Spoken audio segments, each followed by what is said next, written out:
Malaysia সফরের তৃতীয় দিন বাংলাদেশের অন্তর্বর্তীকালীন সরকারের প্রধান উপদেষ্টা অধ্যাপক মোহাম্মদ ইউনূসকে সম্মানসূচক ডক্টরেট ডিগ্রি দেয় মালয়েশিয়ার ন্যাশনাল ইউনিভার্সিটি কেবাংসান। সামাজিক ব্যবসা প্রসারের অবদানের স্বীকৃতি হিসেবে অধ্যাপক ইউনূসকে এই ডিগ্রি দেওয়া হয়। বুধবার কুয়ালালামপুরে বিশ্ববিদ্যালয় অডিটোরিয়ামে আয়োজিত এ অনুষ্ঠানে বিশ্ববিদ্যালয়ের চ্যান্সেলর অধ্যাপক ইউনূসের হাতে এ সনদ তুলে দেন। পরে তিনি শিক্ষার্থীদের উদ্দেশ্যে বক্তব্য দেন।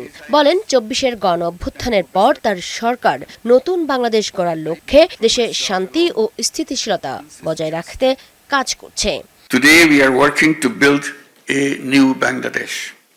আজ আমরা নতুন বাংলাদেশ গড়তে কাজ করছি, যেখানে শাসন ব্যবস্থা হবে ন্যায়সঙ্গত, অর্থনীতি হবে সবার জন্য অন্তর্ভুক্তিমূলক, যেখানে সবার সমান সুযোগ পাওয়ার অধিকার থাকবে, গণতন্ত্র শক্তিশালী এবং জনগণের হাতে ক্ষমতা হস্তান্তর করতে আমরা প্রতিশ্রুতিবদ্ধ। And giving power back to the rightful owners, the people of the country. আগামীতে অবাধ ও সুষ্ঠু নির্বাচনের জন্য তার সরকার কঠোর পরিশ্রম করছে বলেও উল্লেখ করেন অধ্যাপক Yunus. We have a clear goal. সামনের দিকে এগিয়ে যাবার জন্য আমাদের সুনির্দিষ্ট লক্ষ্য আছে। আমরা শক্তিশালী এবং স্থিতিশীল বাংলাদেশ প্রতিষ্ঠা করতে চাই। এজন্য আমাদের অর্থনীতির পরিবর্তন দরকার। আমরা উদ্যোক্তাদের সহায়তা চাই, বিশেষ করে বিনিয়োগ, শিক্ষা ও প্রযুক্তিতে। সেটা আঞ্চলিক ও বৈশ্বিকভাবে হতে পারে। আমরা কঠোর পরিশ্রম করছি যেন সামনের বছর ফেব্রুয়ারিতে একটি অবাধ, সুষ্ঠু ও স্বচ্ছ নির্বাচনের মাধ্যমে দেশের মানুষের জন্য প্রকৃত প্রতিনিধির কাছে ক্ষমতা হস্তান্তর করতে পারি।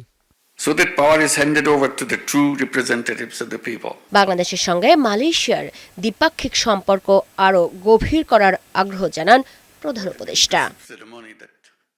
এর আগে মালয়েশিয়ার শিক্ষামন্ত্রী ওয়াইবি ফাদলিনা সিডেক কুয়ালালামপুরে এক হোটেলে প্রধান উপদেষ্টা অধ্যাপক মোহাম্মদ ইউনূসের সঙ্গে সাক্ষাৎ করেন। পরে সেখানেই অধ্যাপক ইউনূসের সঙ্গে দেখা করেন ফোরাম এশিয়ার চেয়ারপারসন জেরাল্ড জোসেফ। মঙ্গলবার কুয়ালালামপুরে একটি হোটেলে দেশটির হালাল শিল্প বিষয়ক শীর্ষ কর্মকর্তাদের সঙ্গে বৈঠক করেন প্রধান উপদেষ্টা। এ সময় হালাল পণ্যের বাজারে প্রবেশ করতে একটি হালাল শিল্প পার্ক স্থাপনে মালয়েশিয়ার সহায়তা চায় বাংলাদেশ। মুক্তা মাহমুদ, বৈশাখী সংবাদ।